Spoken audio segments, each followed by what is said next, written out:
God is good. Kata siapa? God is good kalau diberkati. Coba kalau nggak diberkati. God elek. Ayo kita hari ini belajar tentang Hizkia, raja yang luar biasa. Dalam usia muda dianggap jadi raja karena ayahnya meninggal. Apa yang dia lakukan yang terbaik buat Tuhan, sehingga Tuhan jatuh hati, Tuhan memberkati dia. Hizkia orang yang punya kemampuan seperti Daud, yang pandai mengambil hati Allah, yang bisa aja merayu Tuhan, sehingga Tuhan jatuh hati. Tetapi akhir hidup Hizkia itu berbeda dengan Daud. Nggak jauh berbeda, tetapi perbuatan Hizkia untuk yang dipercayakan Tuhan, yaitu kerajaan Israel, itu berbeda dengan Daud. Daud menyerahkan kepada Salomo dalam kejayaan kemuliaan, tapi Hizkia menyerahkan kepada keturunannya dalam hukuman Tuhan. Ini berbeda, saudaraku. Dua orang yang punya hati sama Tuhan, punya kekuatan yang luar biasa, yang ditolong Tuhan, yang luar biasa Allah bekerja mujizat terjadi, akhir hidupnya itu sama-sama dalam keadaan susah, saudara. Tetapi buah yang dibawa, karya yang dibawa ke hadapan Tuhan berbeda. Hizkia menyerahkan dalam hukuman Tuhan, kehancuran kerajaan Israel. Kalau Daud membawa dalam kemuliaan, di mana kerajaannya diserahkan pada anaknya dalam kejayaan dan kehormatan bagi Allah. Dua berbeda, karakter yang sama, akhir hidup yang sama. Yang satu lahir dari orang nggak mampu, orang miskin, orang sederhana. Yang satunya lahir sebagai anak raja. Awalnya sama-sama baik, akhirnya berbuat salah. Tapi mengakhiri hidupnya berbeda untuk pekerjaan yang diberikan Tuhan untuk dibawa di hadapan Tuhan. Yang satu dalam kehancuran, yang satu dalam kekayaan dan kemuliaan. Baik, tolong ditayangkan firman-Nya. Ada 6 pasal yang akan kita garap nih untuk belajar mengenal hati Tuhan.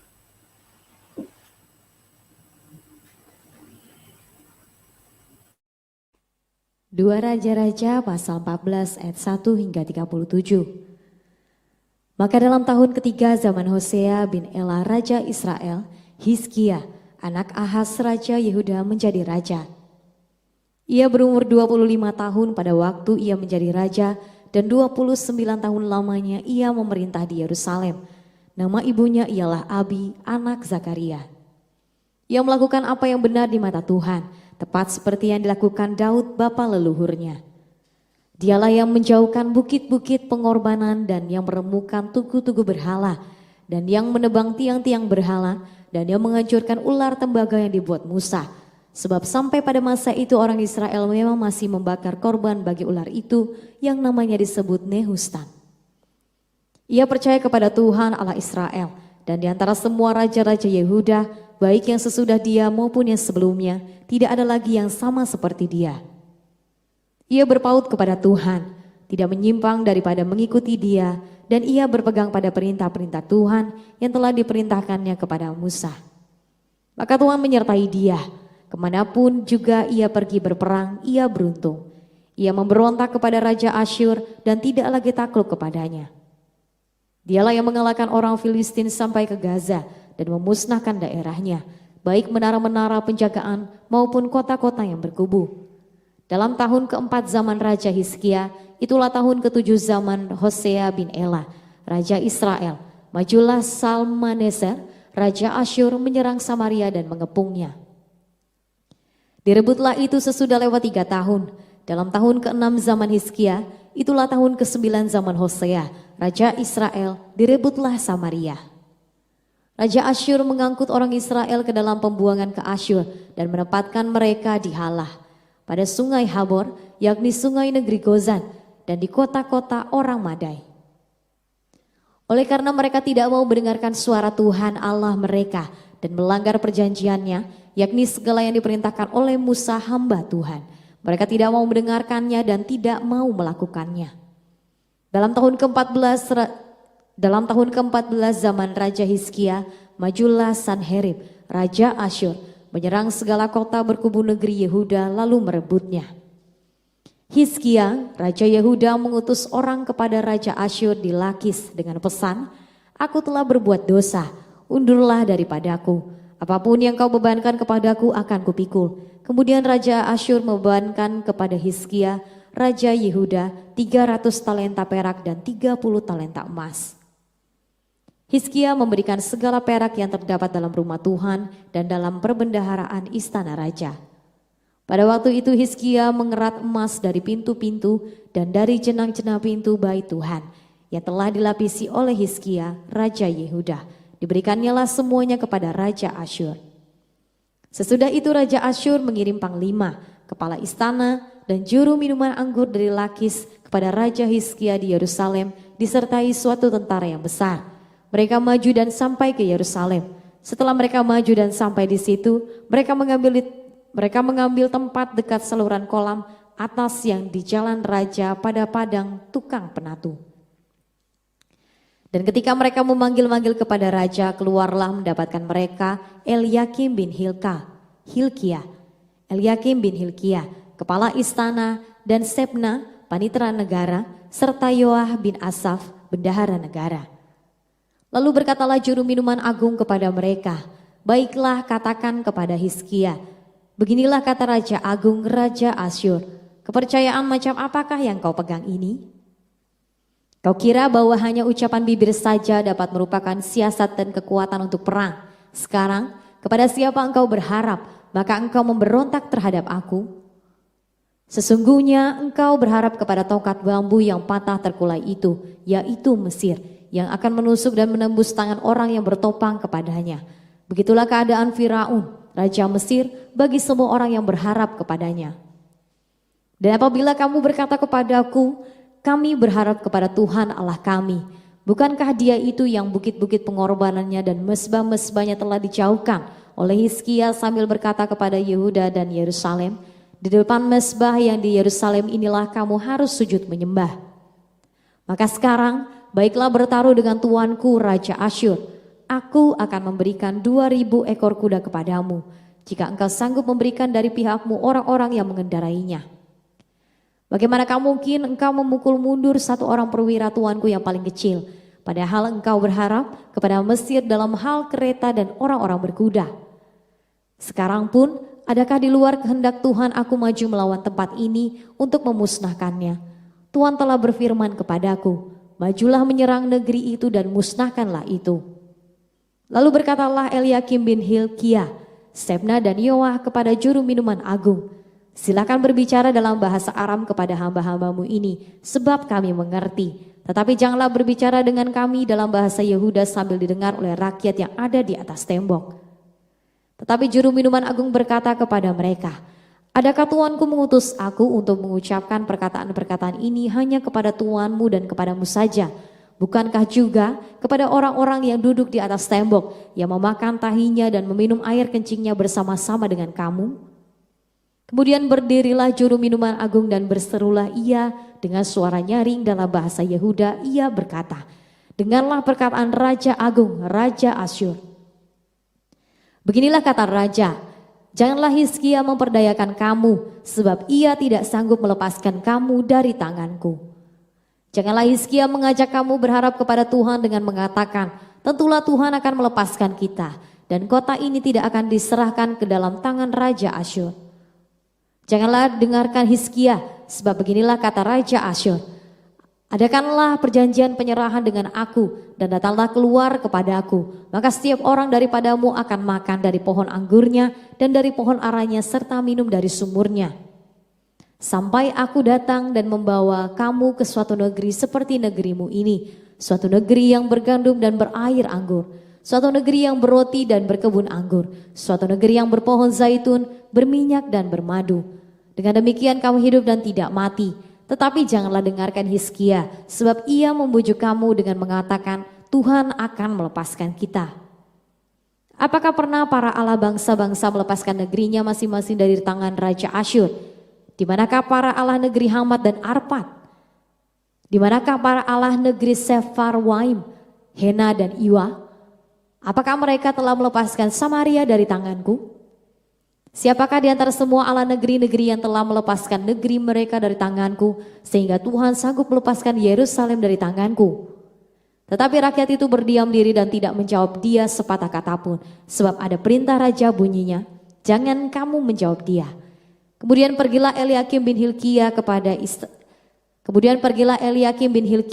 kepala istana, dan Sebna, panitera negara, dan Yoab bin Asaf, bendahara negara, menghadapi Hizkia dengan pakaian yang dikoyakkan, lalu memberitahukan kepadanya perkataan juru minuman agung. Ya, tolong pasal selanjutnya nih.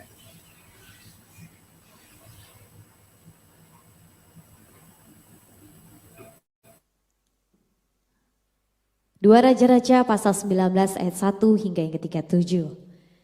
Segera sesudah Raja Hizkia mendengar itu, dikoyakkannya lah pakaiannya dan diselubunginya lah badannya dengan kain kabung. Lalu masuklah ia ke rumah Tuhan. Disuruhnyalah juga Eliakim kepala istana, Sebna, panitera negara, dan yang tua-tua di antara para imam dengan berselubungkan kain kabung kepada Nabi Yesaya bin Amos. Berkatalah mereka kepadanya, beginilah kata Hizkia, hari ini hari kesesakan, hari hukuman dan penistaan, sebab sudah datang waktunya untuk melahirkan anak, tetapi tidak ada kekuatan untuk melahirkannya. Mungkin Tuhan Allahmu sudah mendengar segala perkataan juru minuman agung yang telah diutus oleh Raja Asyur, tuannya, untuk mencela Allah yang hidup, sehingga Tuhan Allahmu mau memberi hukuman karena perkataan-perkataan yang telah didengarnya. Maka baiklah engkau menaikkan doa untuk sisa yang masih tinggal ini. Ketika pegawai-pegawai Raja Hizkia sampai kepada Yesaya, berkatalah Yesaya kepada mereka, beginilah kamu katakan kepada tuanmu, beginilah firman Tuhan, janganlah engkau takut terhadap perkataan yang kau dengar, yang telah diucapkan oleh budak-budak Raja Asyur untuk menghujat aku. Sesungguhnya aku akan menyuruh suatu roh masuk di dalamnya, sehingga ia mendengar suatu kabar dan pulang ke negerinya. Aku akan membuat dia mati rebah oleh pedang di negerinya sendiri. Ketika juru minuman agung pulang, didapatinya lah Raja Asyur berperang melawan Libnah, sebab sudah didengarnya bahwa raja telah berangkat dari Lakis. Dalam pada itu raja mendengar tentang Tirhaka, raja Ethiopia, berita yang demikian.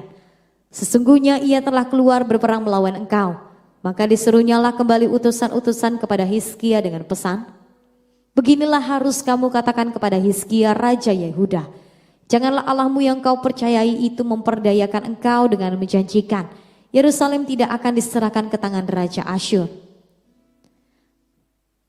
Sesungguhnya engkau ini telah mendengar tentang yang dilakukan Raja-Raja Asyur kepada segala negeri, yakni bahwa mereka telah menumpasnya. Masakan engkau ini akan dilepaskan? Sudahkah para Allah dari bangsa-bangsa yang telah dimusnahkan oleh nenek moyangku dapat melepaskan mereka, yakni Gozan, Haran, Rezef, dan Bani Eden yang di Telasar? Di manakah Raja negeri Hamat dan Arpad, Raja kota Sefarwaim, Raja negeri Hena dan Iwa? Hizkia menerima surat itu dari tangan para utusan lalu membacanya. Kemudian pergilah ia ke rumah Tuhan dan membentangkan surat itu di hadapan Tuhan.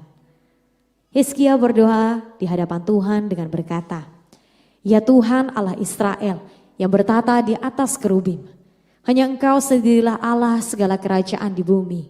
Engkaulah yang menjadikan langit dan bumi. Sendengkanlah telingamu ya Tuhan dan dengarlah, bukalah matamu ya Tuhan dan lihatlah.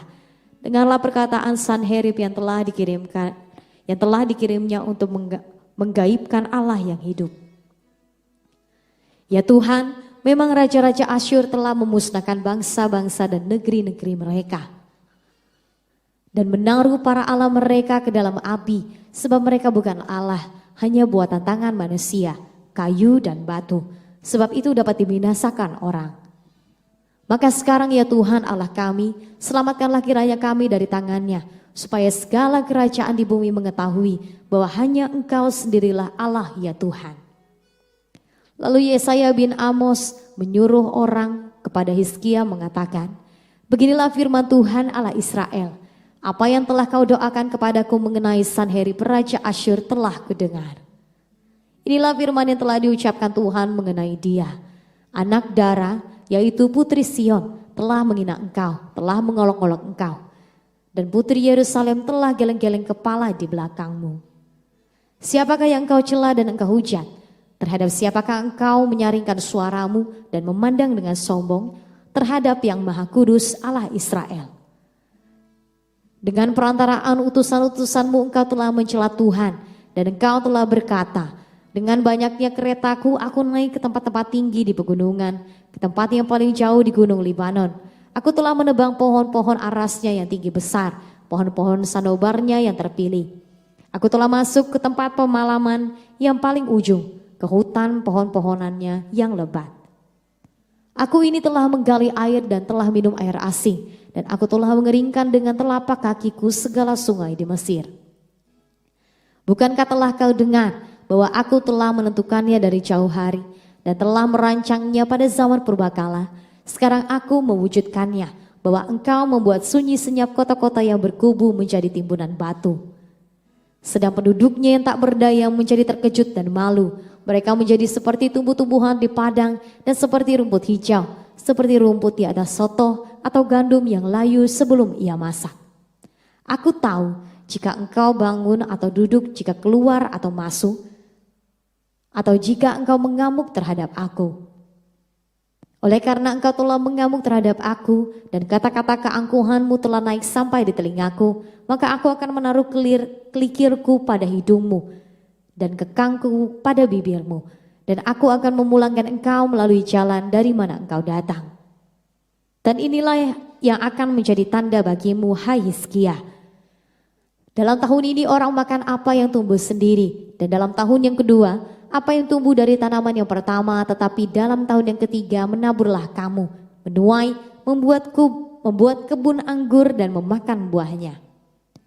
Dan orang-orang yang terluput di antara kaum Yehuda, yaitu orang-orang yang masih tertinggal, akan berakar pula ke bawah dan menghasilkan buah ke atas. Sebab dari Yerusalem akan keluar orang-orang yang tertinggal, dan dari gunung Sion orang-orang yang terluput. Gad cemburu, Tuhan semesta alam akan melakukan hal ini. Sebab itu beginilah firman Tuhan mengenai Raja Asyur. Ia tidak akan masuk ke kota ini dan tidak akan menembakkan panah ke sana. Juga ia tidak akan mendatanginya dengan perisai dan tidak akan menimbun tanah menjadi tembok untuk mengepungnya. Melalui jalan dari mana ia datang, ia akan pulang. Tetapi ke kota ini ia tidak akan masuk. Demikianlah firman Tuhan. Dan aku akan memagari kota ini untuk menyelamatkannya, oleh karena aku dan oleh karena Daud hambaku. Maka pada malam itu keluarlah malaikat Tuhan, lalu dibunuhnyalah 185.000 orang di dalam perkemahan Asyur. Keesokan harinya pagi-pagi tampaklah semuanya bangkai orang-orang mati belaka. Sebab itu berangkatlah Sanherib Raja Asyur dan pulang, lalu tinggallah ia di Niniwe. Ayat yang ke-37, pada suatu kali ketika ia sujud menyembah di dalam kuil Nisroh, Allahnya, maka Adramelek dan Sarezer, anak-anaknya membunuh dia dengan pedang, dan mereka meloloskan diri ke tanah Ararat. Kemudian Esarhadon anaknya menjadi raja menggantikan dia. Itulah cerita tentang Raja Hizkia dengan Raja Asyur. Raja Asyur raja yang hebat sekali, pemenang. Ada pada zaman yang lalu yang dari Asia namanya Genghis-Khan. Genghis-Khan dan Kubilai Khan itu orang-orang yang dipakai Tuhan penakluk dunia.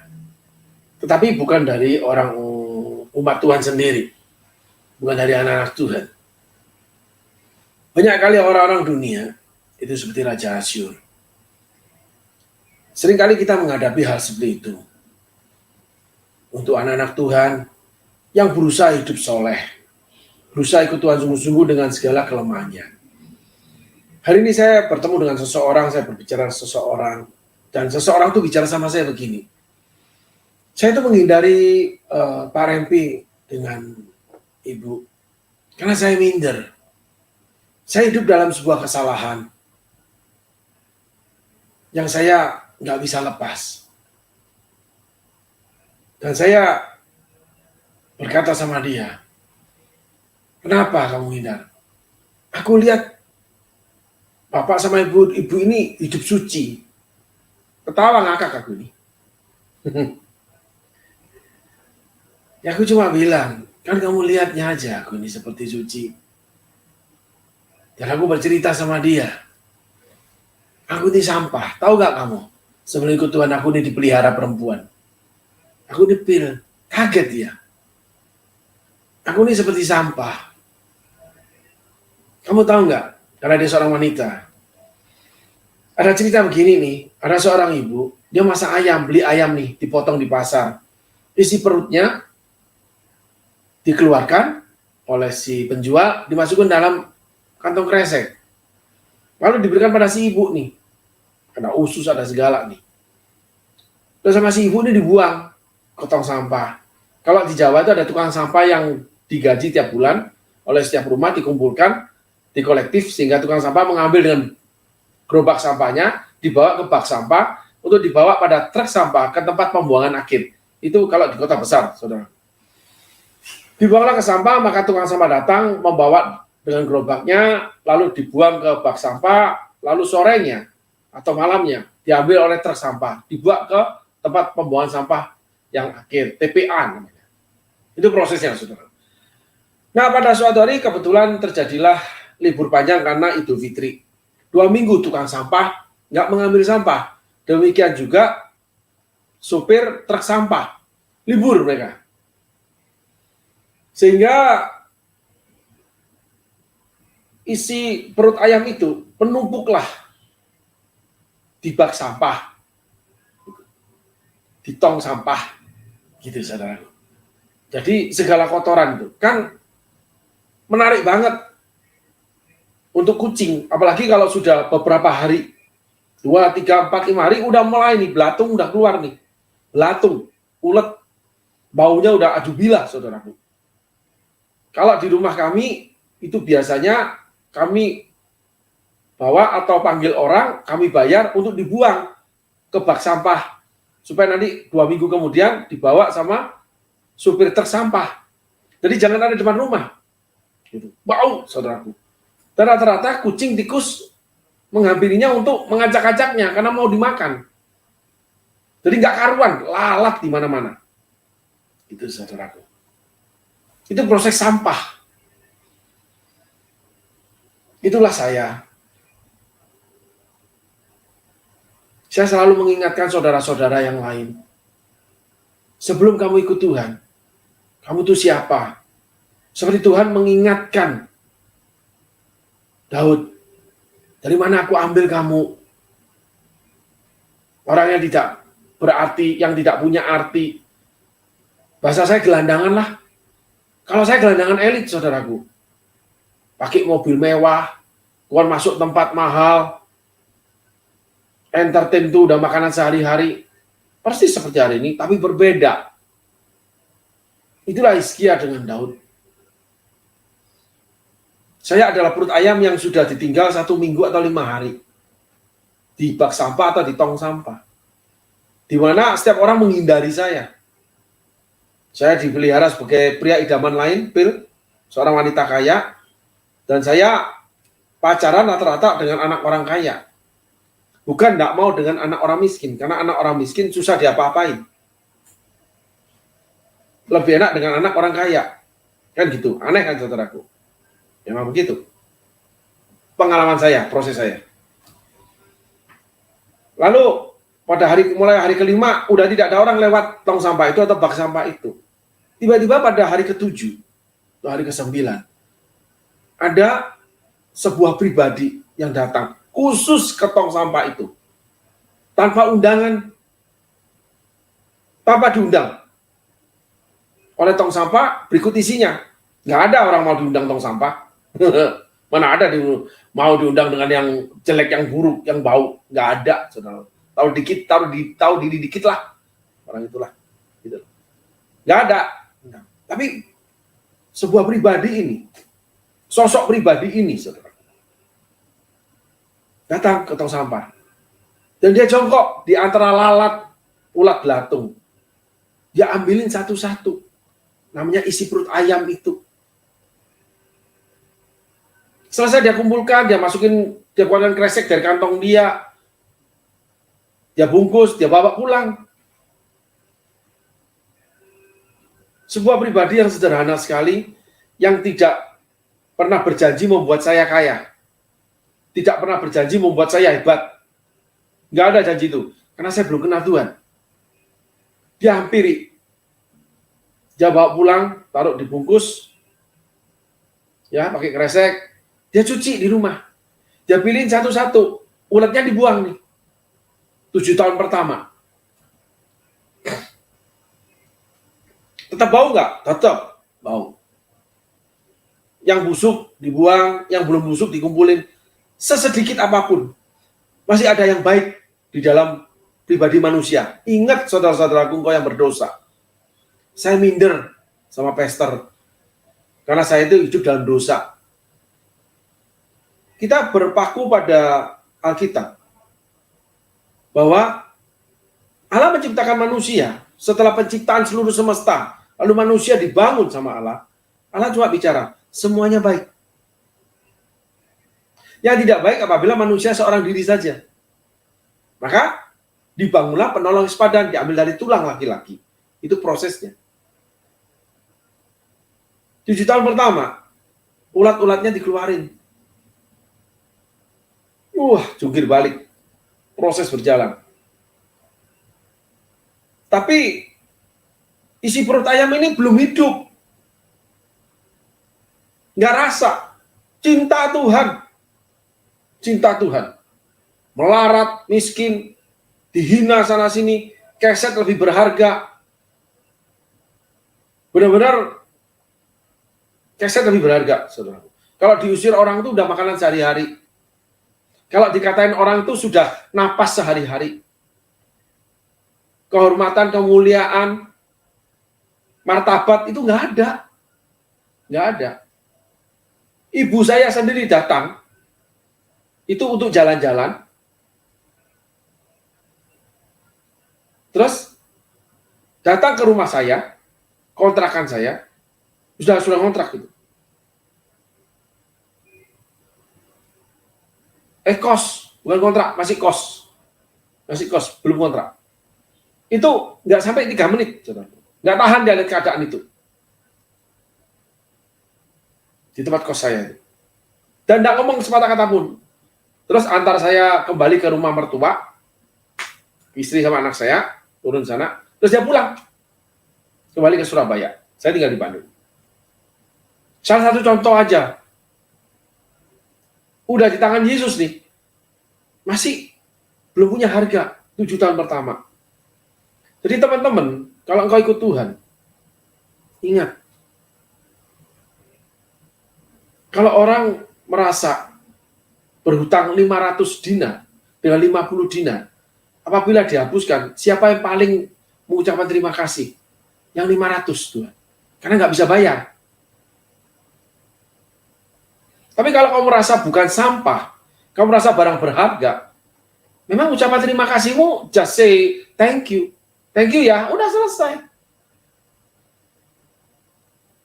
Nggak mendalam, nggak mendarah daging di hatimu, saudara. Itulah mencegah saya berbuat kejahatan. Malu banyak kesalahan yang saya buat. Karena nggak mengerti sebetulnya. Bukan memuji diri, ngangkatin enggak. Sekali lagi saya ingin jujur. Setelah itu 7 tahun kedua, mulai dicuci. Lumayan bisa menutup ongkos rumah tangga. Tadinya pakai ikat pinggang itu pakai tali rafia. Kaos cuma 3 biji, celana cuma 3 biji. Sekarang mulai punya 6. Udah nggak pakai tali rafia, mulai agak gemuk dikit. Nggak setiap hari puasa. Nggak numpang sana, numpang sini, tinggal di rumah orang, tinggal di mertua, tinggal di orang tua, sama aja. Nggak ada yang mau deket, bau, bangke, banyak ulet.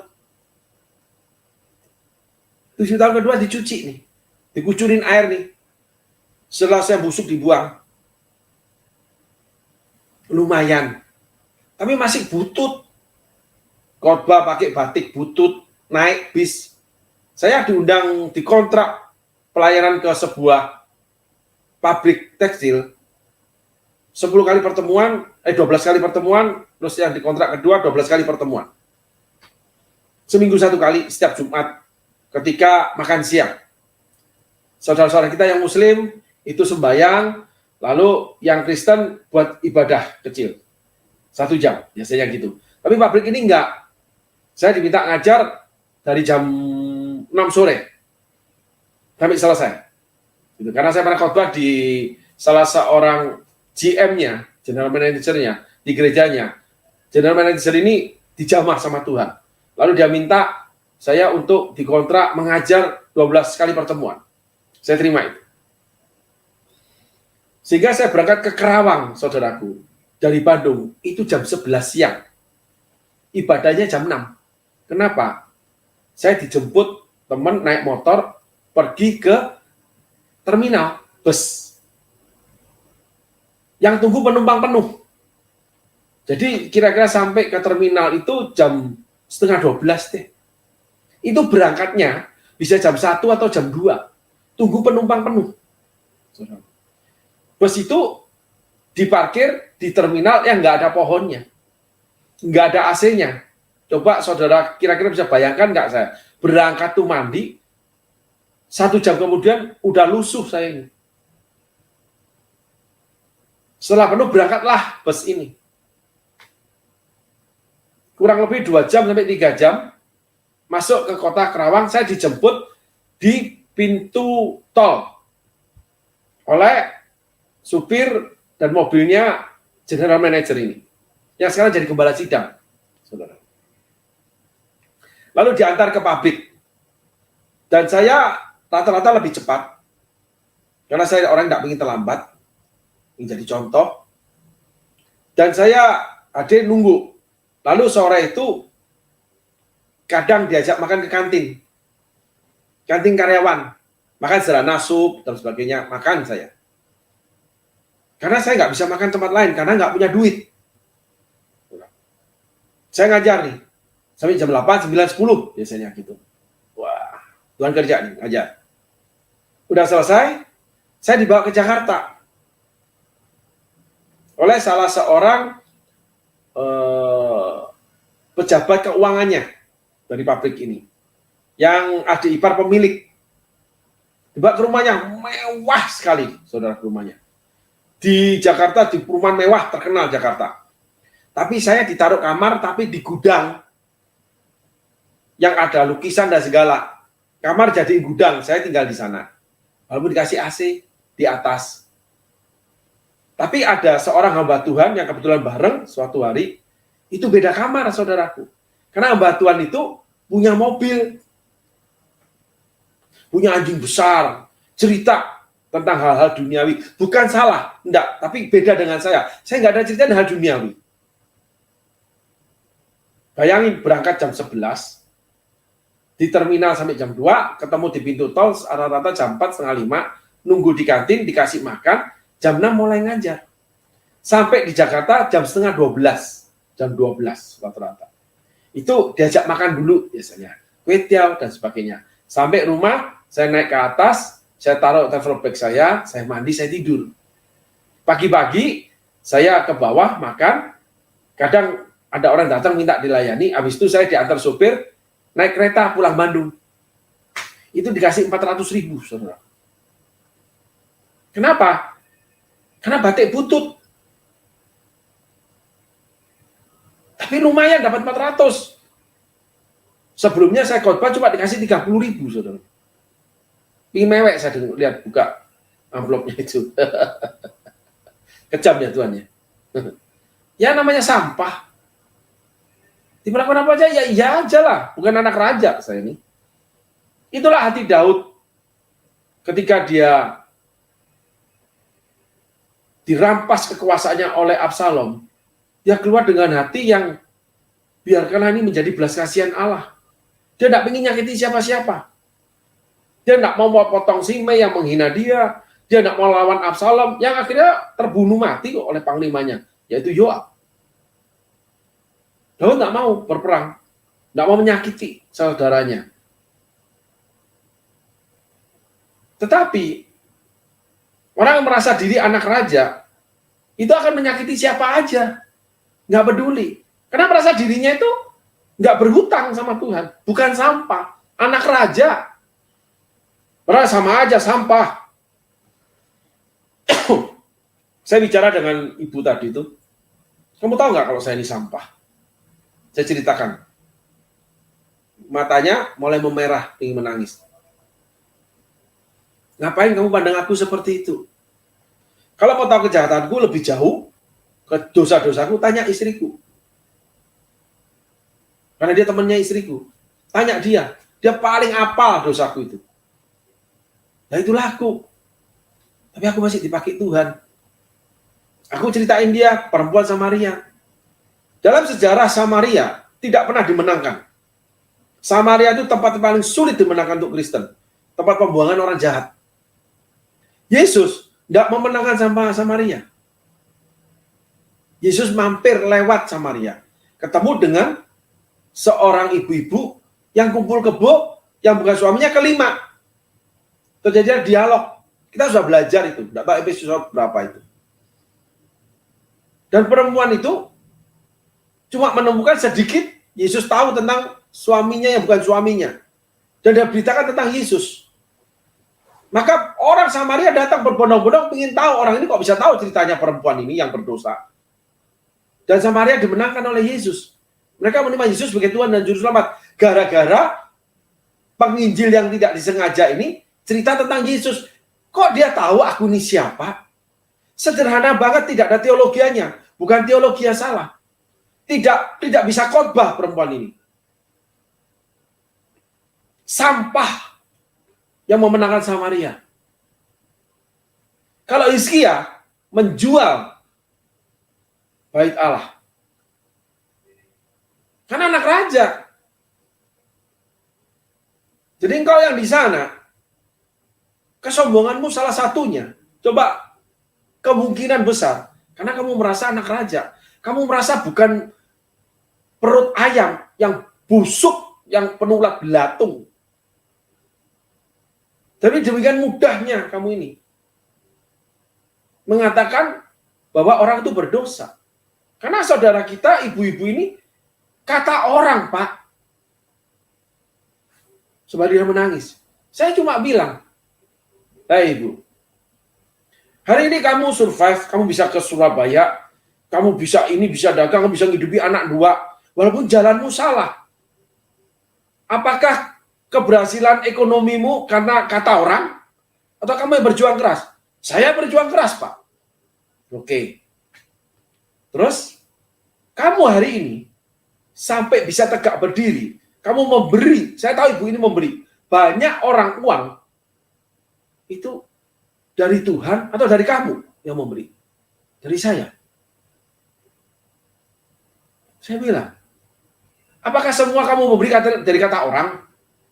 Enggak, saya ingin memberi.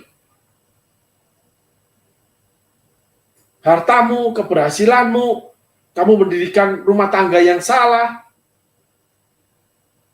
Tapi awalnya kan dari cinta. Terus, kamu punya 2 anak nih.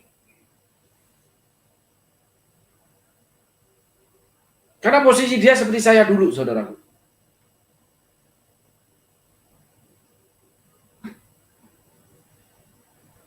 Kamu awalnya kok bisa mau? Kan karena cinta. Orang aja, mantan aja bisa CLBK.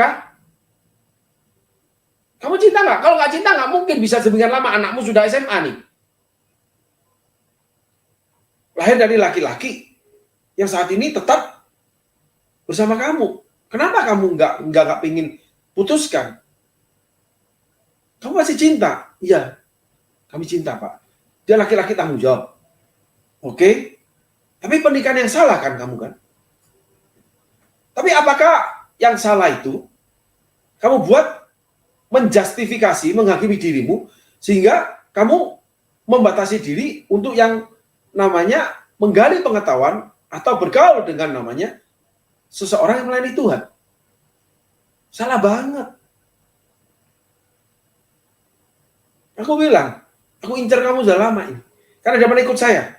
Waktu itu dia dipenuhi Roh Kudus, dia mendapat penglihatan-penglihatan dari Tuhan. Hidup yang salah, saudaraku. Perempuan Samaria nih.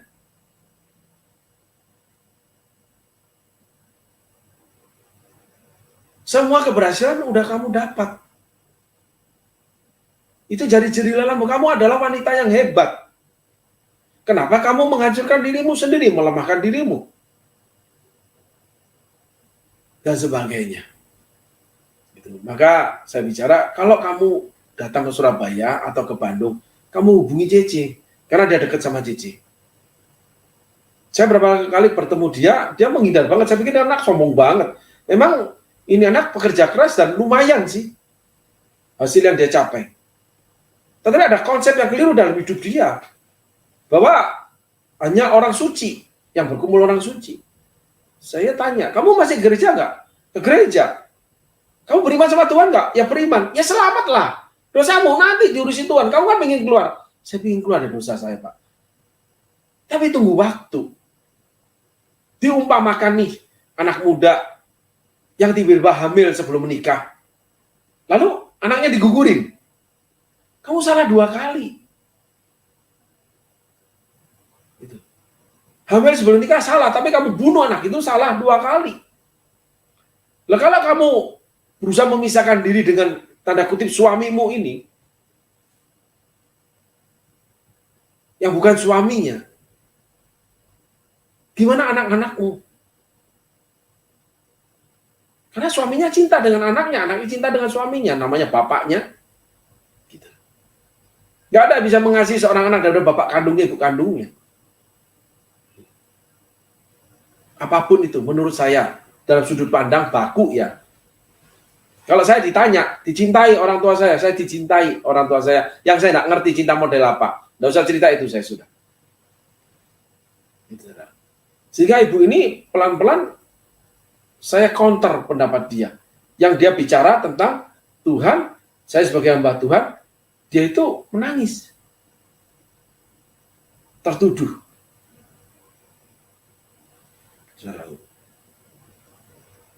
Sama dengan Hizkia. Sama dengan Daud. Dengan apa ku balas segala kebaikanmu.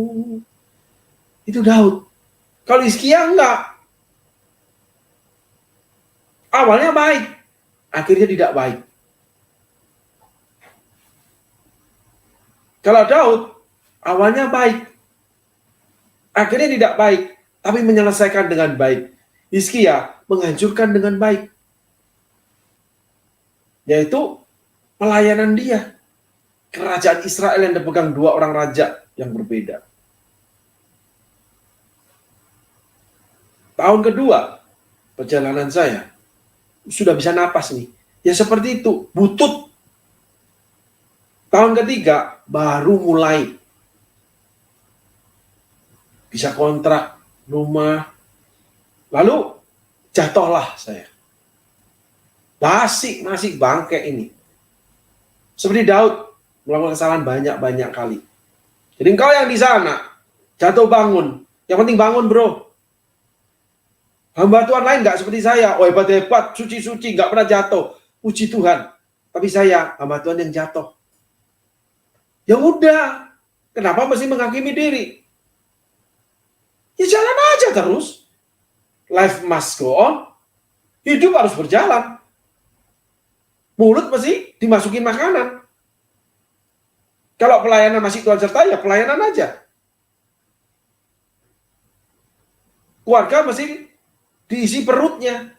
Disediakan kebutuhan hidupnya. Sekolah, mau menikah, menyediakan segala satu persiapan pernikahan, rumah, mobil, ijazah. Nggak mau buat kata orang, saya berhenti. Saya punya quote-nya itu. Kamu pikir aku menyerah? Enggak. Karena tuntutan perut orang banyak. Termasuk para pekerja gereja.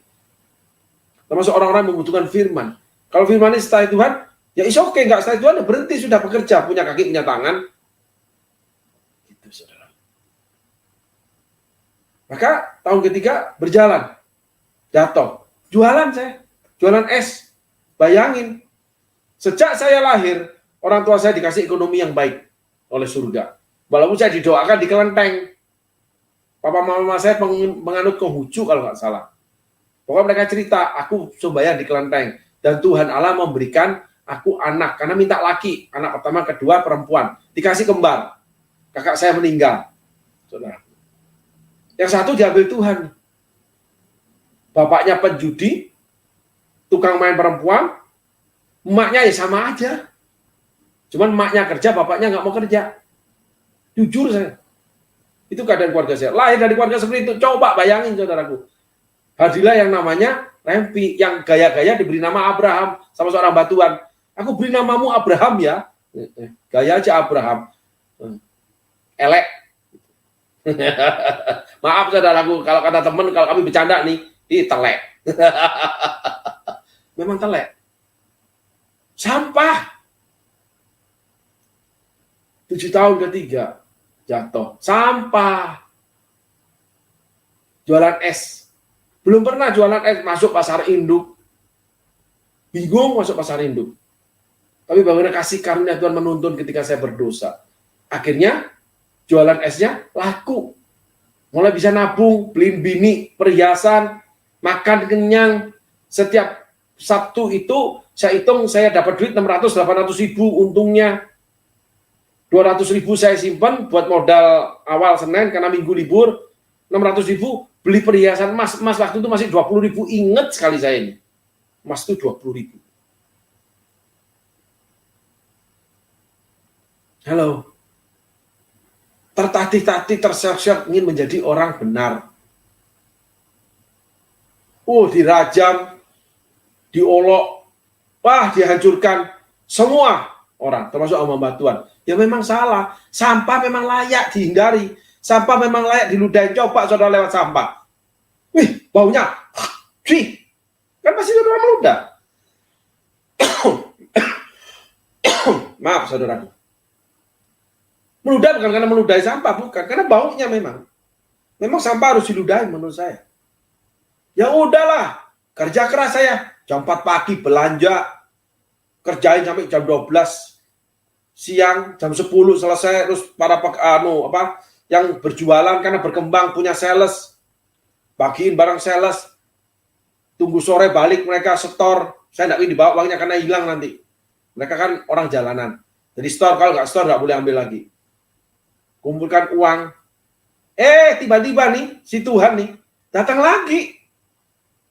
Maka nggak melayani aku kembali, maka jadi hambaku lagi. Kada ada.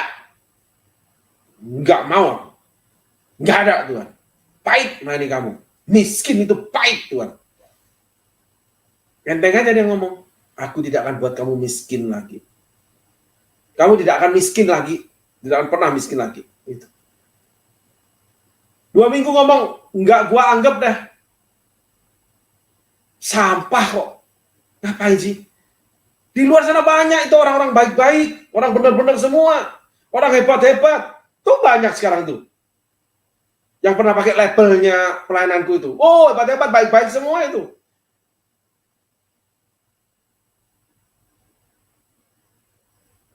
Sampai pesternya dimasukin juga golongan sampah. Dan memang sampah pesternya ini. Tapi sampah dipakai Tuhan. Yang baik-baik gak dipakai Tuhan. Yang sampah menghasilkan jiwa-jiwa. Terus menaburkan firman Allah dari mulutnya. Memberi pengertian banyak orang tentang firman Allah. Sedang yang baik-baik ini, yang hebat, yang suci ini, nggak ada. Cari duit melulu. Mamon aja yang dicari. It's okay. Dengan mamon bisa jajalin mulut orang banyak. Mana ada. Semua buat bangun diri sendiri. Banyak orang seperti itu. Orang baik-baik, bukan sampah. Anak raja semua soalnya. Apaan anak raja? Saya tahu masa lalunya semua. Yang sampah ini diminta. Sampai hari ini. Perut ayam itu setelah dicuci, dia potong-potong. Kalau dia proses menjadi makanan yang sedap. Kebetulan nih, yang namanya Yesus ini, Mister Yesus ini, punya beberapa rumah makan. Dari warung sampai namanya rumah makan Jepang mungkin. Wah, ini memang sedikit sisa usus ini. Tapi dia punya keberanian. Ini usus agak keras sedikit. Nah, ini aku pakai deh. Buat steak. Kalau steak itu makanan mahal. Bukan makanan murah. Pembelian dikit. Buktinya, ini sampah nih. Punya duit 6 miliar nih. Ngasih duit 6 miliar nih. Mahal. Yang anak raja, emasnya bait Allah aja dikeruk tuh. Akhirnya, membuat kerajaan Allah bangkrut dalam hukuman Tuhan. Saudara pilih yang mana? Engkau yang merasa baik, hati-hati. Engkau yang merasa benar, hati-hati. Engkau yang merasa kuat, hati-hati. Di situ kamu akan jatuh.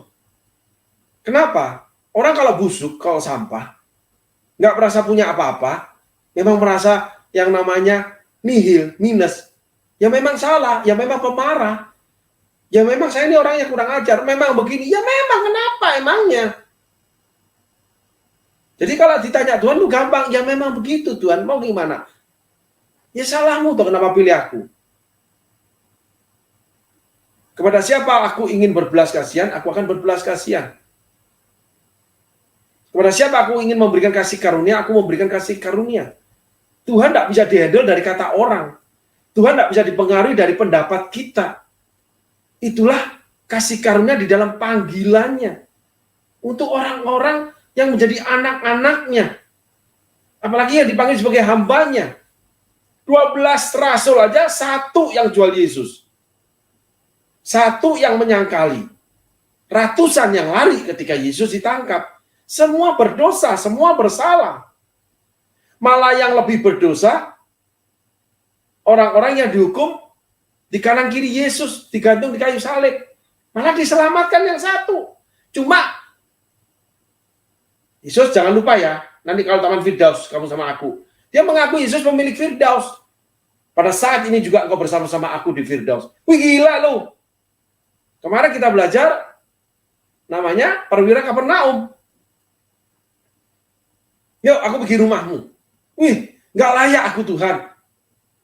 Pada saat ini juga sembuh. Wih, karena rendah hati. Kesombongan rohani itu tidak jelas terlihat. Merasa benar, merasa baik, merasa hebat, merasa dipakai. Itu sudah biasa dibicarakan. Sudah biasa, saudaraku.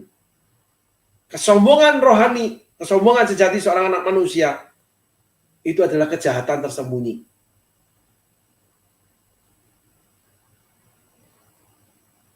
Mengatakan orang, menista orang, yang nggak tahu jelas.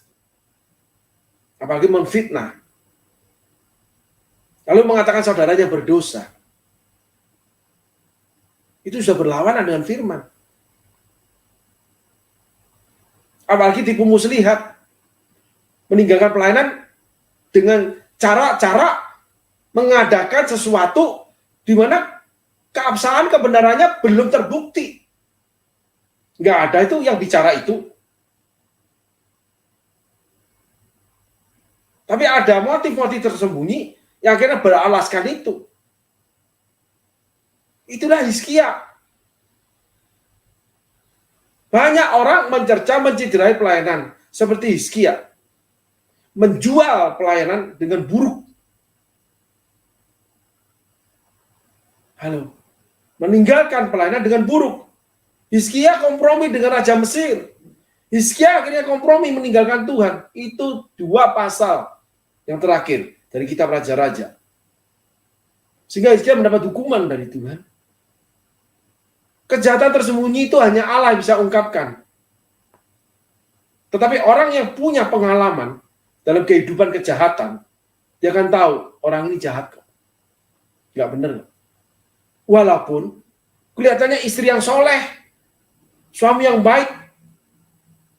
Hari ini saya bicarakan dengan istri saya. Kamu tahu nggak kejahatan tersembunyi yang orang nggak tahu dari seorang istri? Seorang istri yang soleh, nggak berselingkuh, nggak pernah kemana-mana, tapi ngabisin duit suaminya. Suaminya jungkir balik cari duit nih, cuma jadiin mesin ATM sama dia. Nih tidurin aku, habis itu kasih uangmu sama aku. Itu jahat spiritnya. Seorang suami juga sama. Oh, baik banget. Antar istri kemana-mana. Antar anak sekolah. Tapi kebutuhan rumah tangga, istri yang jungkir balik tuh. Yang harus menuhin.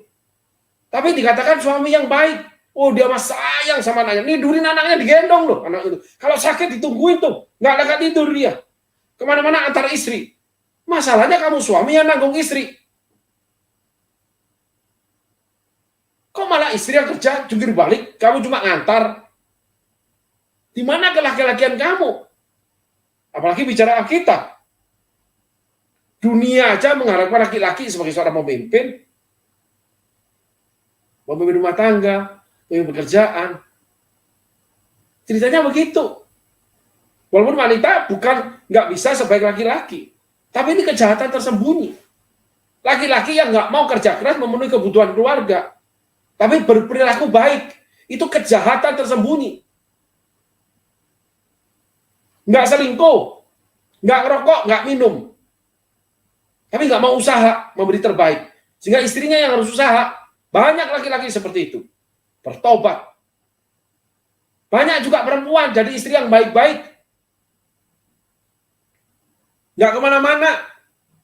Tapi belanjanya luar biasa. Semua duit suami disedot sama dia. Suami mau jungkir balik, mau susah, mau penuh masalah. Nggak pernah mengerti keadaan suami. Yang penting mau, nih, ambil. Nih, tidurin gua, kelar. Banyak perempuan seperti gitu. Kenapa akhirnya suaminya punya perempuan lain? Kenapa istrinya akhirnya berselingkuh? Kejahatan-kejahatan tersembunyi. Kesombongan-kesombongan yang dipasangkan harga dengan hidup soleh. Hizkia itu soleh hidupnya. Tapi dia menjual kerajaan Israel. Termasuk bait Allah dia jual. Soleh loh. Datang pada Tuhan loh. Berdoa. Menangis sama Tuhan. Minta perpanjangan umur. Diperpanjang. Tuhan pun puji dia kok. Awalnya. Akhirnya. Dia jual kerajaan Israel, dia jual bait Allah. Kekristenan itu bukan awal, akhir. Halo. Saul mengawali dengan baik, mengakhirinya dengan masuk neraka.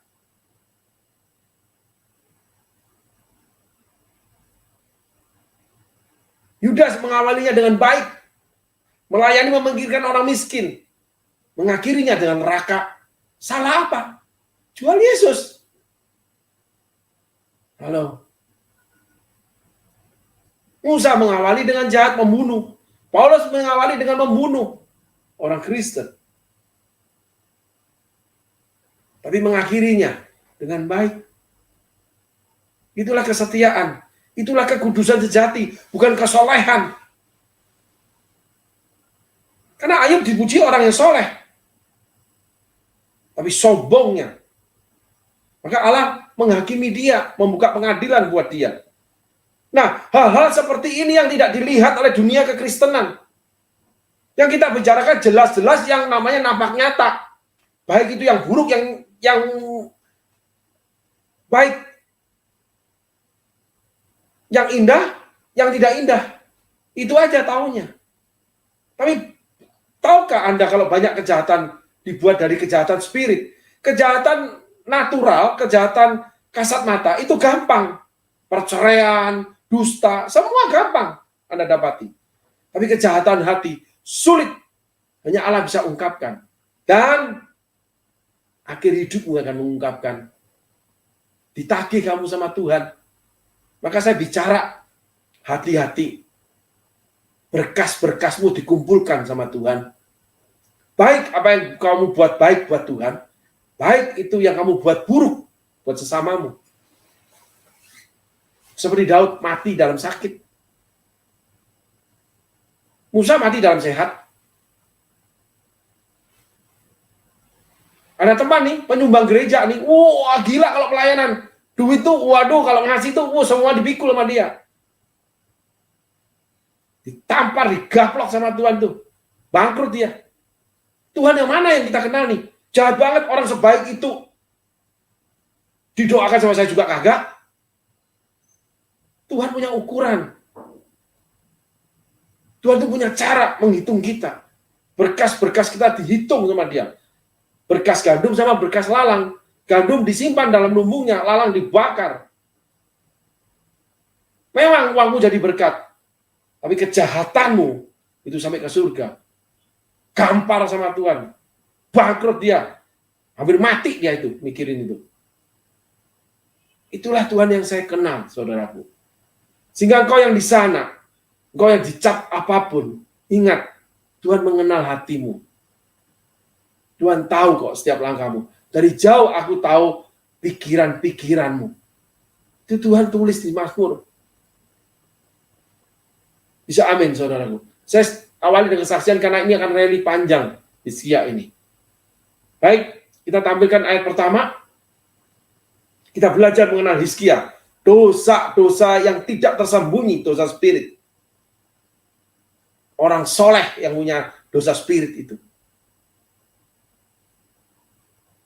Maka dalam tahun ketiga, zaman Hosea bin Ela, Raja Israel, Hizkia anak Ahaz, Raja Yehuda menjadi raja. Itu kalau ditawari dia dalam usia muda, saudaraku. Nanti kita baca tawari.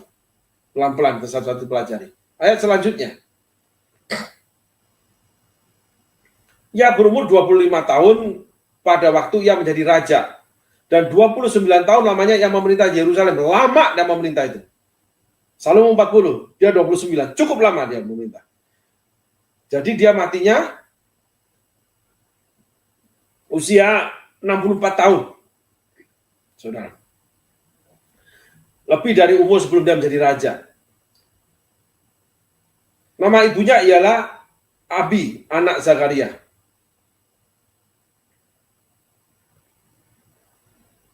Ayat selanjutnya.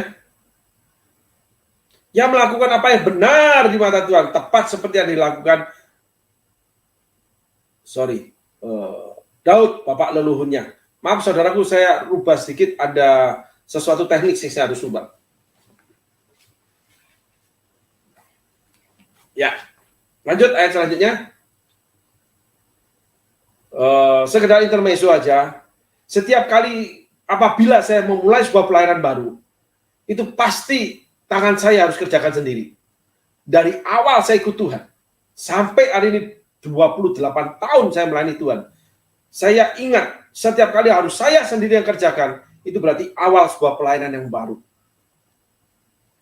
Kurang lebih 4 kali saya mengalami hal seperti ini. Dan pelayanan itu akan berubah menuju ke arah yang tidak seperti sebelumnya. Jadi untuk teman-teman, siapkan hati, kapal sudah berlayar, mulai berlayar, atau akan berlayar. Menuju suatu tempat yang kita sendiri belum tahu. Nanti nakoda atau pester yang akan dikasih tahu sama Tuhan. Ya, sama-sama saya masih tahunya. Ayat keempat. Dialah menjauhkan bukit-bukit pengorbanan dan yang meremukkan tugu-tugu berhala. Dan yang menebang tiang-tiang berhala dan yang menghancurkan ular tembaga yang dibuat Musa. Sebab sampai pada masa itu orang Israel memang masih membakar korban bagi ular itu yang namanya disebut Nehustan. Itu ular tembaga yang Musa buat ketika orang Israel digigit ular, itu ketika memandang ular tembaga itu sembuh. Itu. Makanya ini dibuat seorang hamba Tuhan itu kan lama berlakunya, saudaraku, termasuk kesalahannya. Ya, tapi hari ini saya tidak bicara Musa. Dikatakan bahwa Hizkia itu melakukan yang benar di hadapan Tuhan. Tadi pada awal saya bicara bahwa Hizkia itu pintar merayu Tuhan. Dia pandai mengambil hati Tuhan, persis seperti Daud. Tetapi moralnya beda dengan Daud. Beda. Jauh, saudara. Ada dua orang benar dijejer. Yang satu mati dalam sakit. Yang satu kelihatan banyak dosanya. Yang satu hidup benar. Gak kelihatan dosanya. Tetapi buah dari kehidupannya, saudara lihat, porak-porandanya anak-anaknya. Nanti kita lihat akibat Hizkia. Bagaimana keturunan dia dibawa menjadi sida-sida. Kerajaan Israel hancur di tangan Hizkia. Gitu. Hizkia menghancurkan kerajaan Allah, menjual termasuk emas, termasuk barang-barang bait Allah. Itu Hizkia. Padahal yang pertama melakukan yang benar. Daud sama melakukan yang benar. Akhir hidupnya dihukum sama Tuhan. Terlihat banyak salah, Hizkia tidak. Tapi Daud ditulis mati dalam kehormatan, kekayaan, dan kemuliaan. Dan Daud disebut sampai kitab yang menulis tentang Hizkia, kitab raja-raja. Seperti bapak leluhurnya Daud hidup benar. Berarti Daud dianggap benar sama Tuhan. Walaupun dalam masa hukuman. Sehingga engkau yang di sana, yang merasa dihukum atau terhukum, kamu sedang membayar harga buat Tuhanmu. Karena kamu melakukan kesalahan. Belajar dari Daud. Karena bapak leluhurnya Daud yang hidup benar. Ditulis di kitab raja-raja. Musa aja nggak ditulis seperti itu. Daud loh yang ditulis. Karena Daud dekat dengan hati Tuhan. Daud rendah hati sama Tuhan. Seperti perwira Kapernaum. Kalau ngomong sama Tuhan, enak. Perbuatannya nggak enak. Tuhan ampuni. Saudara. Tapi orang yang menganggap dirinya suci. Itu Hizkia. Nanti kita baca, kita lihat. Bagaimana Hizkia menyatakan dirinya apa yang dia sudah buat Allah. Ketika dia akan dipanggil pulang. Tapi matinya Hizkia membawa kerugian. Membawa kehancuran. Termasuk turunannya. Dijadikan sida-sida di istana kerajaan yang lain. Hizkia, saudara. Kalau Daud enggak, anaknya Salomo menjadi raja besar. Pemimpin kerajaan Israel. Membangun bait Allah. Beda, bro. Saya ceritakan kepada ibu tadi. Kamu tahu nggak Batseba? Pernah dengar nggak? Karena dia rajin ke gereja. Tapi bukan jemaat kami, tidak gereja kami. Gereja besar dia datangin. Tahu, Pak. Kamu tahu Batseba itu siapa? Tahu. Ya sudah. Lalu, anak Batseba yang namanya Salomo mencatat 2 kitab suci. Kidung Agung dan Pengkhotbah dan Amsal, 3 kitab suci. Dia membangun bait Allah. Salomo anaknya siapa? Anak perzinahan. Anak dari ibu yang berzina. Anak orang berdosa, perempuan berdosa. Malah dipilih Allah. Itulah kasih karunia di dalam panggilannya. Tuhan tahu sejarahnya Batseba. Tuhan tahu kenapa Batseba lakukan itu. Tuhan tahu apa yang diingini Batseba. Dan dia tahu hatimu dan hatiku. Semudah itu. Jadi kalau kamu ingin tampil baik, belum tentu hatimu baik. Tapi kalau kamu melihat orang jahat, belum tentu hatinya jahat. Karena dia terlihat jahat, karena keadaan membuat dia harus berbuat yang namanya kamu anggap jahat. Sebagai kesaksian yang paling enak diri saya sendiri. Seringkali orang melihat saya itu marah. Marah dan marah. Sering marah. Tapi tahukah kamu kenapa saya itu marah? Saya juga pingin seperti orang lain yang nggak marah. Karena memang ada bara api di dalam diri saya. Yaitu masalah yang harus saya selesaikan. Masalah orang lain, bukan masalah saya.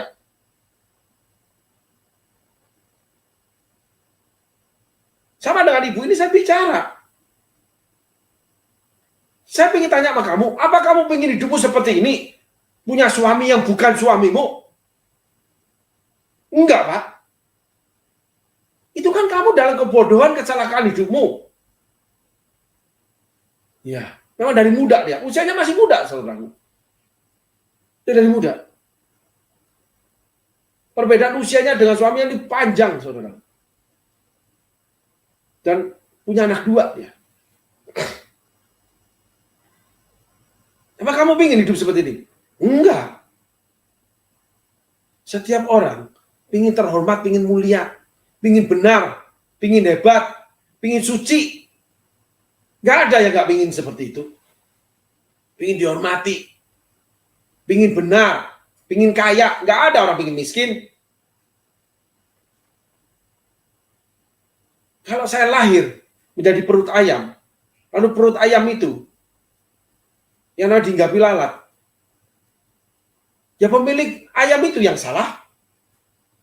Ya orang tua saya yang salah, melahirkan anak seperti saya, yang menjadikan anak seperti saya.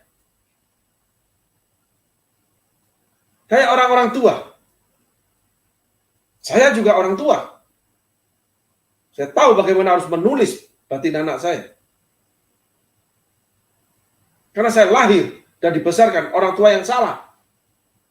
Tapi Anda untuk menjadi benar, bukan karena orang tua. Keputusan Anda ketika sudah dewasa, itu yang Anda harus berikan untuk diri Anda sendiri.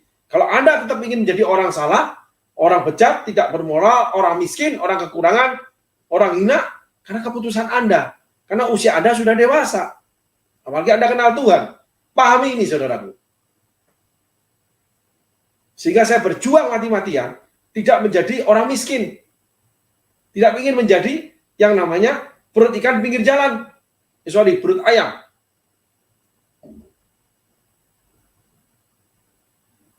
Sehingga bertahan mati-matian, jatuh bangun.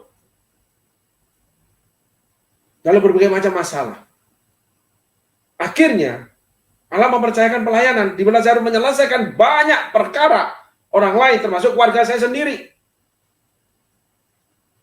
Mau keluarga saya sendiri, mau orang tua dan keluarga saya, banyak masalah. Di mana orang sangkut pautkan terus dengan saya. Gimana hati nggak bergolak?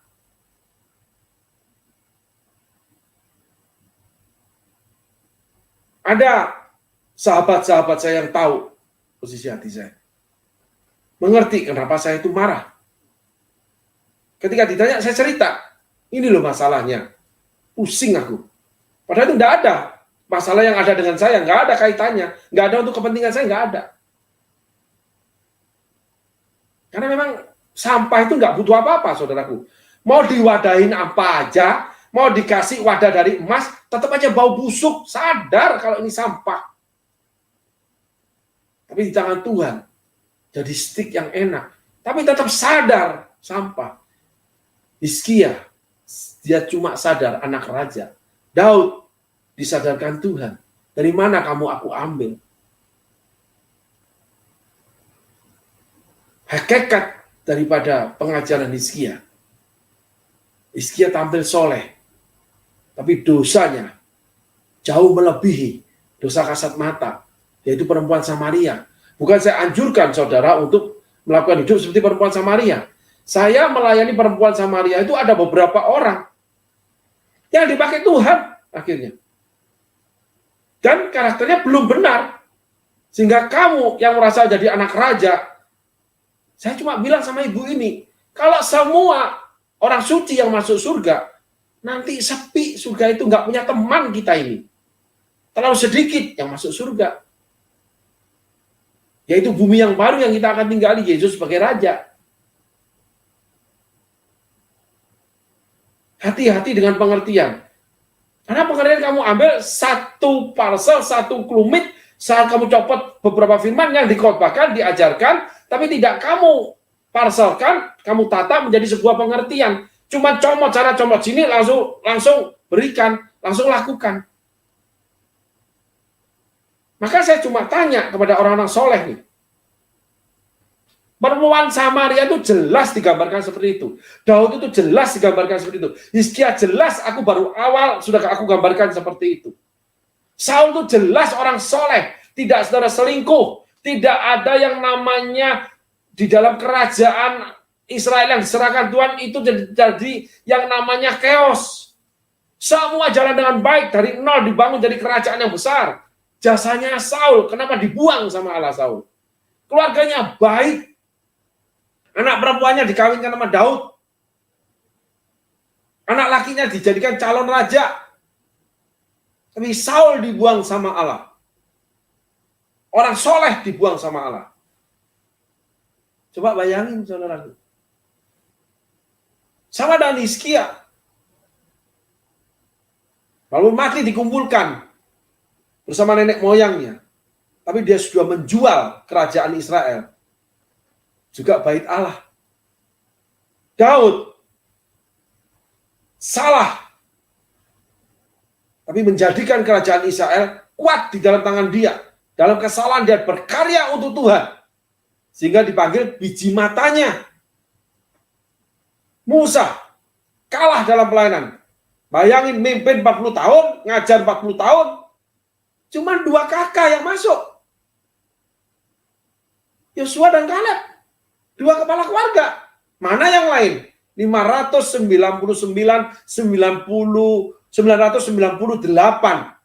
ribu kakak yang awal. Cuma 2 nih yang masuk. Gagal. Seperberapa? 600 ribu. Sorry, 300 ribu. Karena 2 yang lolos. Nah, kalau rapat itu udah minus tuh. Tapi diterima Tuhan. Mayatnya disembunyikan Tuhan. Kenapa? Jelas salah. Ketika Musa itu kawin dengan orang Kus. Saya tidak mengajukan berbuat salah. Tetapi kesalahannya bagaimana? Justifikasi yang bagaimana? Itu yang Allah yang berikan.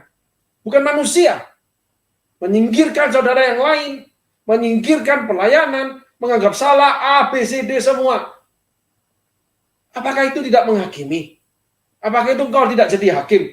Buka kita menghakimi. Mulutmu sendiri yang bicara. Inilah dosa kesombongan orang-orang soleh. Dosa kejahatan orang-orang soleh. Yang tidak dibicarakan karena nggak kelihatan. Hizkia nggak ada bicarakan dia itu salah. Semua bela dia. Karena hidupnya benar. Saul nggak ada bicara dia salah. Semua bela Saul. Daud diuber-uber 13 tahun jadi penjahat. Tidak ada yang membela Daud. Bahkan orang-orang dikejar-kejar utang. Orang-orang bermasalah keuangan. 13 tahun Daud diuber-uber oleh pasukan Kopassus Israel. Semua bicara Daud salah pasti. Karena Daud lari, nggak ada yang terima dia. Saul itu soleh. Daud itu salah. Tapi siapa yang diterima Tuhan? Daud. Ukuran yang Tuhan pakai berbeda dengan ukuran manusia. Pertimbanganmu berbeda dengan pertimbangan Tuhan.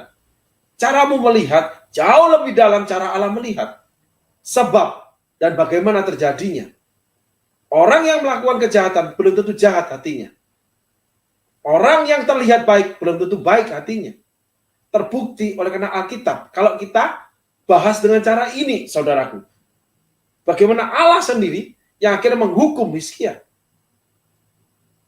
Karena Hizkia menyetorkan karya kehidupan dia. Di dalam panggilan dia sebagai seorang raja yang ditetapkan oleh Allah. Berdasarkan keturunan. Sebuah kehancuran. Tapi kalau Daud, dianya yang hancur. Kerajaan Israel itu kokoh kuat berdiri. Dan anak dari hasil perzinahan perempuan yang berzina, perempuan berdosa, itu membangun bait Allah dan membangun yang namanya kerajaan Israel. Menjadi hebat. Termasuk perempuan Samaria. Orang berdosa semua. Di mana itu orang yang merasa tidak berdosa? Ada beberapa dibuang dalam neraka. Ada beberapa yang tidak dipakai. Bahkan ada beberapa yang menimbulkan kerugian buat kerajaan Allah. Buat Tuhan kita. Inilah esensi yang ingin saya bagikan dari kisah Hizkia. Mari kita lanjut firman-Nya. Maaf saudaraku agak panjang ya tentang Hizkia. Saya akan bahas tentang hal-hal yang tersembunyi, yang tersirat, yang tidak terlihat. Ia percaya kepada Tuhan Allah Israel, dan di antara semua raja-raja Yehuda, baik yang sesudah dia maupun sebelumnya, tidak ada lagi yang sama seperti dia. Bayangin, Alkitab mencatat itu, Tuhan yang catat.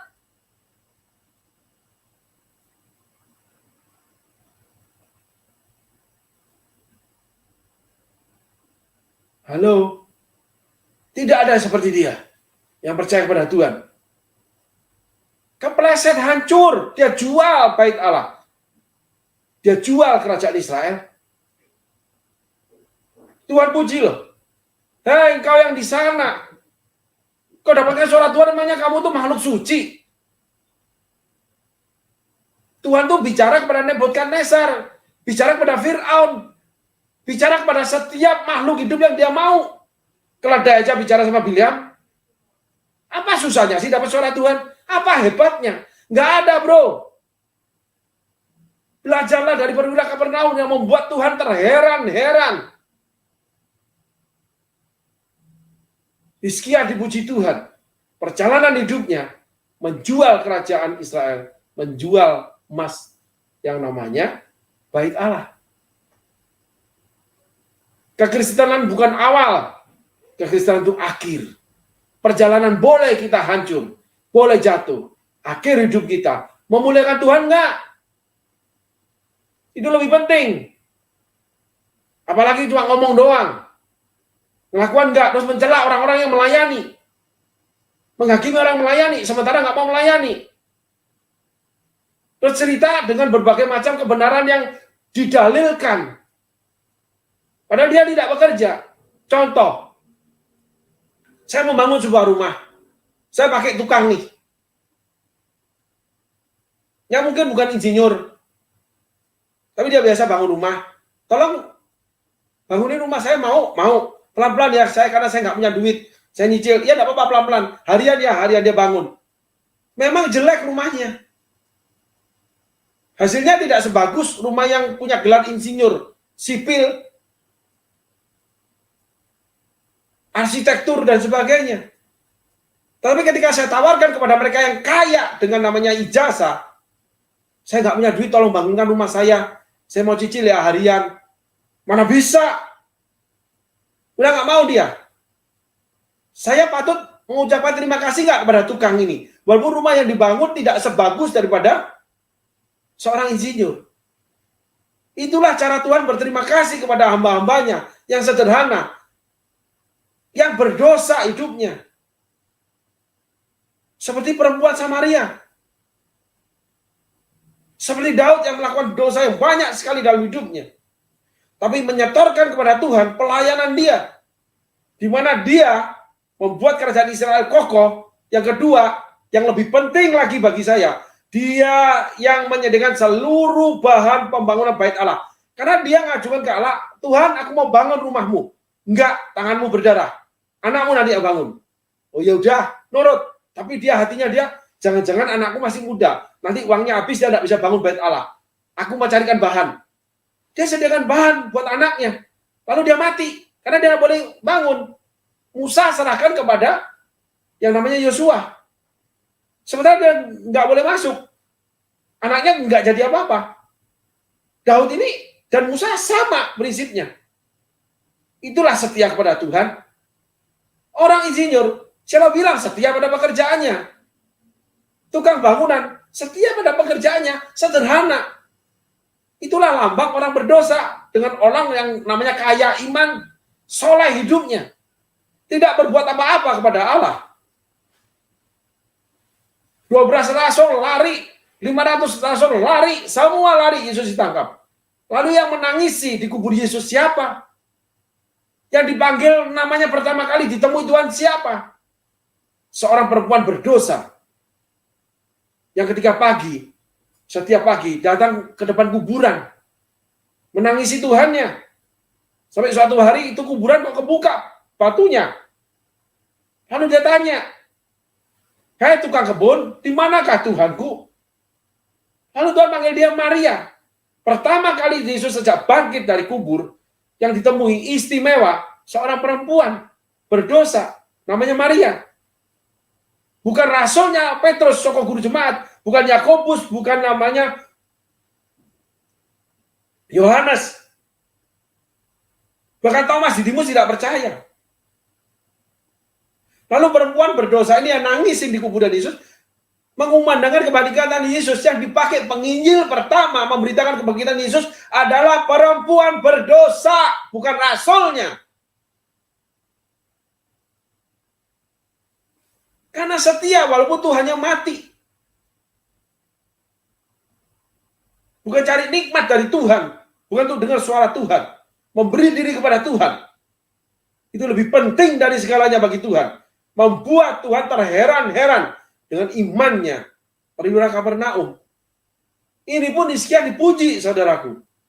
Tapi perilakunya tidak terpuji. Orang dipuji Tuhan belum tentu setelah itu perilakunya terpuji. Orang diberkati Tuhan belum tentu setelah itu dia memberkati Tuhan. Termasuk memberkati hamba-hamba Tuhan. Termasuk pelayanannya. Belum tentu. Itu terbukti, saudaraku. Alkitab menyatakannya. Pengalaman hidup saya menyatakannya. Kecuali kalau menganggap dirimu adalah sampah. Bukan mantan sampah. Siapakah aku ini, Tuhan? Jadi biji matamu. Tahu pujian itu? Itulah Daud tulis. Akhirnya dia sadar dia itu sampah.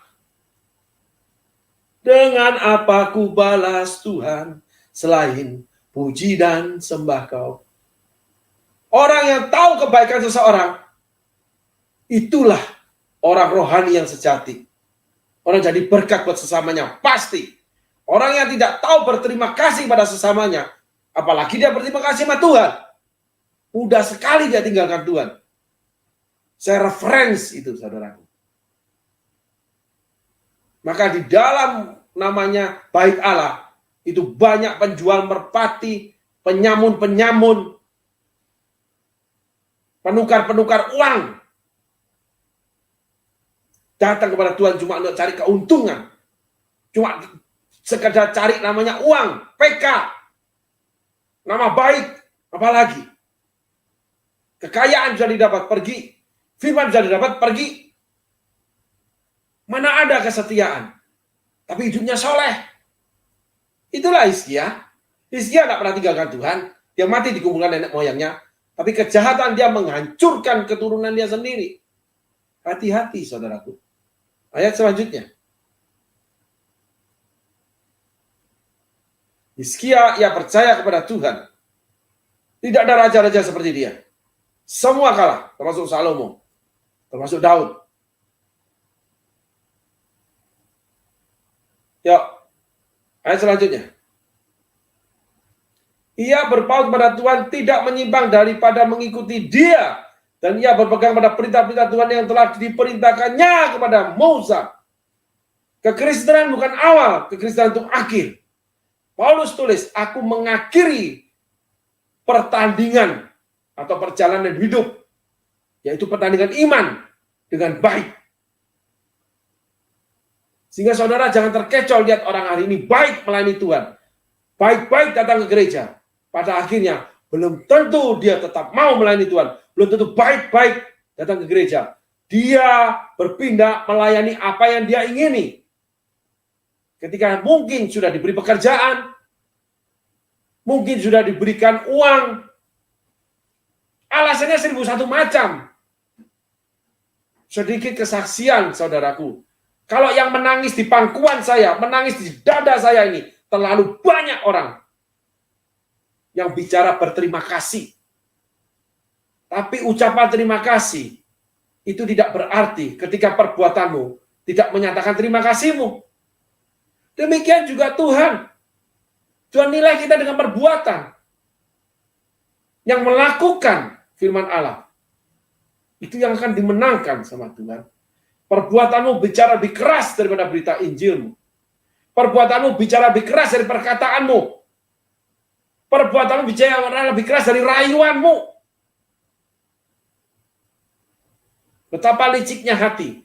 Dia menipu diri kita sendiri. Tulis. Catat itu di kitab Yeremia. Hatinya sudah membatu. Tipu muslihat itu akan membuat kita membatu, saudaraku. Menjadi batu kalau di sana. Memang dipakai di bait Allah. Tapi cuma sekedar batu, tidak yang istimewa. Daud istimewa, Salomo istimewa. Hizkia dinyatakan kesalahan. Saul dibuang, Musa istimewa. Kita belajar, saudaraku. Hati yang seperti apa yang diingini Tuhan. Karakter yang bagaimana. Semerah apapun dosamu akan diputihkan seperti putih bulu domba. Kesetiaan pada Tuhan berbeda dengan perkataan manusia. Perwira Kapernaum itu membuat Tuhan heran. Belum ada catatan Alkitab yang mengatakan Tuhan sampai terheran-heran pada seseorang selain perwira Kapernaum. Karena kerendahan hati dia. Aku tidak layak, kamu tidak layak ke rumahku. Dia mengabdinya sampah. Aku belum pernah menemui orang seperti ini. Jadilah seimanmu, anakmu sembuh. Halo, perwira Kapernaum. Bukan rasulnya. Bukan daripada keluarganya. Bukan muridnya. Tapi Tuhan, aku tidak pernah dapati orang seperti ini di orang Israel. Termasuk murid-muridnya kan orang Israel. Rasulnya orang Israel. Jangan bangga melayani Tuhan. Jangan bangga kamu menjadi pastor, menjadi murid Tuhan, pelayan di gereja. Perbuatanmu akan diukur, ditimbang, dan ditentukan. Bukan karena kesolehan hidupmu. Karena perjalanan hidup seorang Kristiani itu bukan awal, itu akhir. Saul kalah di akhir. Daud menang di akhir. Musa salah dengan orang Kus. Dimenangkan di akhir. Karena kerendahan hati dia. Tidak perlu hidup soleh. Berbahaya katakan soleh, ukuran manusia. Berkenan kepada Tuhan. Itu terlebih penting. Perempuan Samaria. Maria, penunggu kuburan Yesus. Lalu penjahat yang di sebelah Yesus. Saya pernah bicara gini sama Tuhan saya. Akhir-akhir ini. Saya cuma bilang gini. Kenapa sih kamu gak bunuh mati aku aja waktu COVID? Tuh temanku 3 tuh Tuhan. Mati kena COVID. Bahagia mereka di surga. Nah ini kamu buat aku seperti ini. Sampahku nih. Dan Tuhan belum jawab sampai hari ini. Karena dari mulut kita harus mengaku. Dari mana kita diambil Tuhan. Saya ini sampah. Dan saya percaya ibu itu kalau memang dia dengar, dia akan bangkit. Dia akan datang sama Tuhan. Saya cuma bilang, kamu berdoa sama Tuhan. Tuhan, aku ingin kenal kamu. Supaya aku kenal hatimu. Supaya aku tahu hidupku seperti apa. Kurang lebih seperti itu. Karena itu yang pertama saya katakan sama Tuhan. Tuhan nyatakan dirimu, nyatakan kuasamu, aku akan sembah engkau. Sederhana banget. Awal, betul-betul titik nol saya itu ketika namanya dilayani, diberitakan Injil oleh Bapak rohani saya. Dia pulang, aku cuma doa itu. Aku nggak ngerti Tuhan, aku orang dunia tulen. Ayat terakhir. Maka Tuhan menyertai dia kemanapun juga ia pergi berperang. Ia beruntung, ia memberontak kepada Raja Asyur dan tidak lagi takluk kepadanya. Tuhan menyertai yang namanya Hizkia. Nanti kita lihat akhirnya Hizkia. Apa dia lakukan sama Tuhan? Tuhan menyertai kita, tidak menentukan, tidak menciptakan, tidak membuat kita setia kepada Tuhan. Apalagi kalau penyertaan Tuhan memang kau ingini. Untuk keberuntunganmu. Untuk kekayaanmu. Maka memberi kepada gereja, pada pelayanan, kepada Tuhan. Untuk menumpuk kekayaanmu kembali. Sehingga banyak orang. Termasuk anak-anak rohani di tempat ini. Ketika kaya. Udah.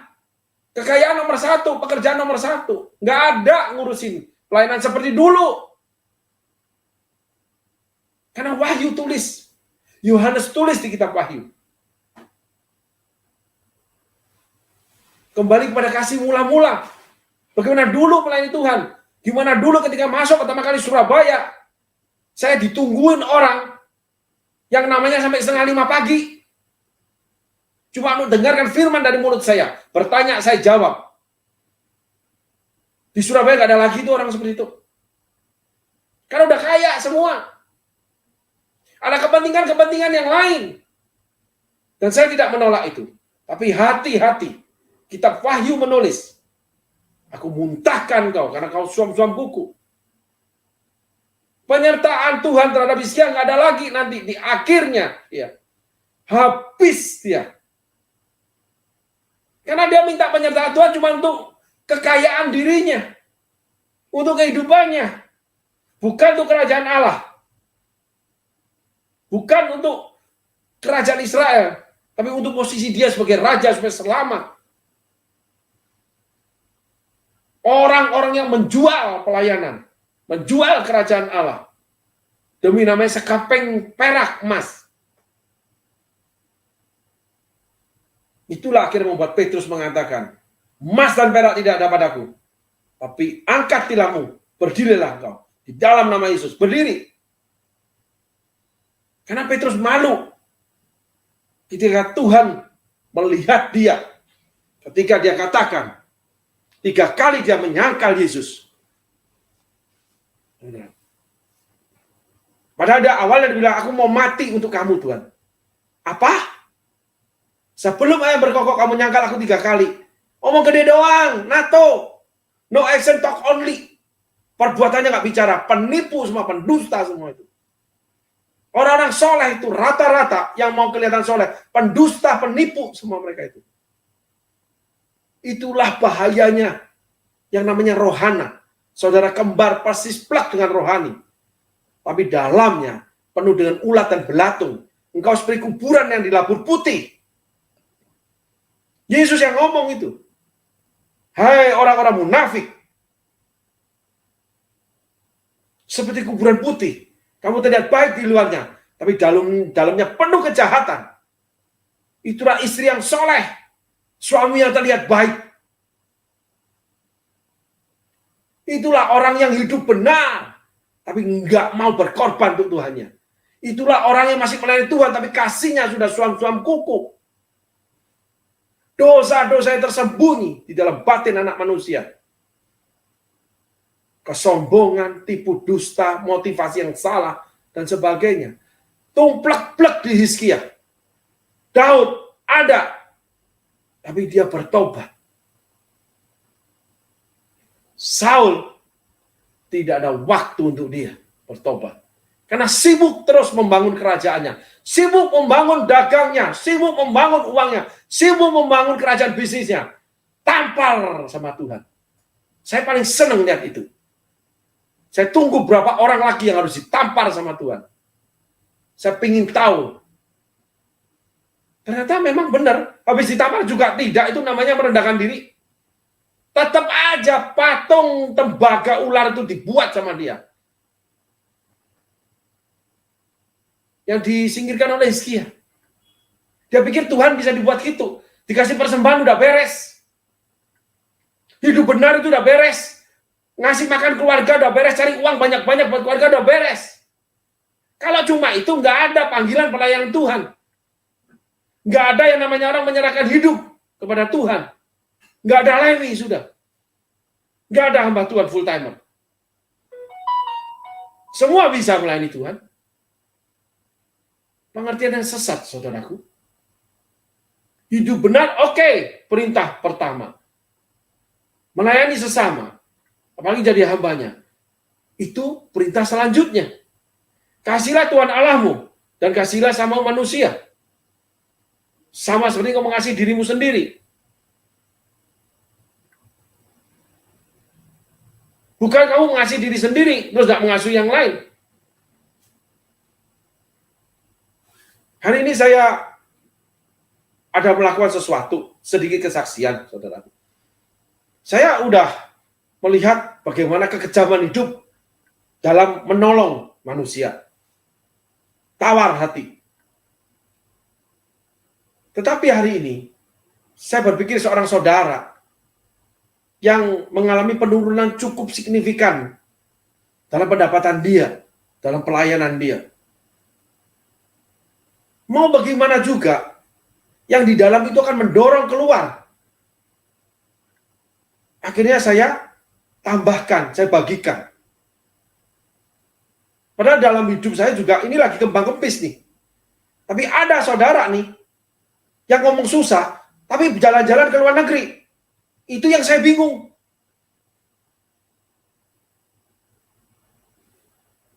Saya melihat sebuah jaket kemarin.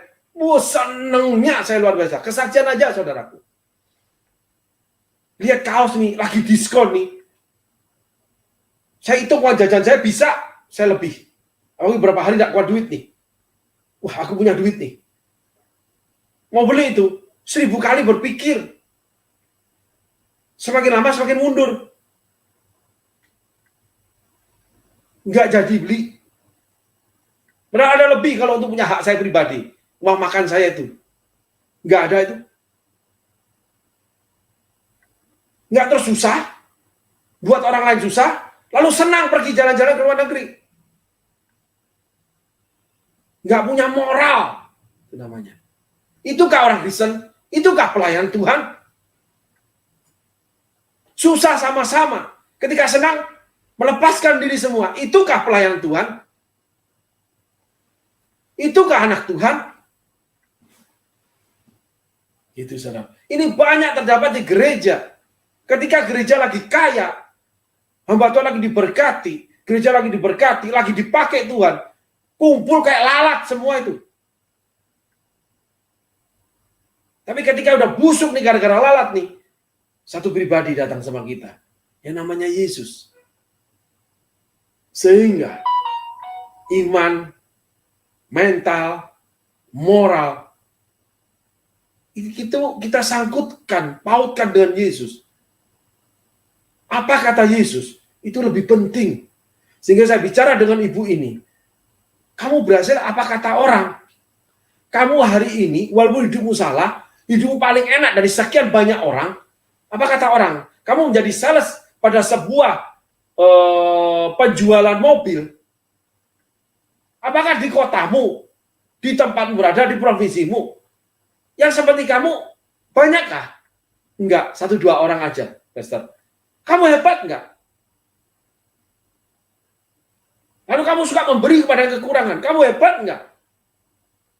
Ada segi-segi yang baik di dalam dirimu. Itu Allah kerjakan. Allah sedang kerjakan. Menjadi kebaikan buat kamu.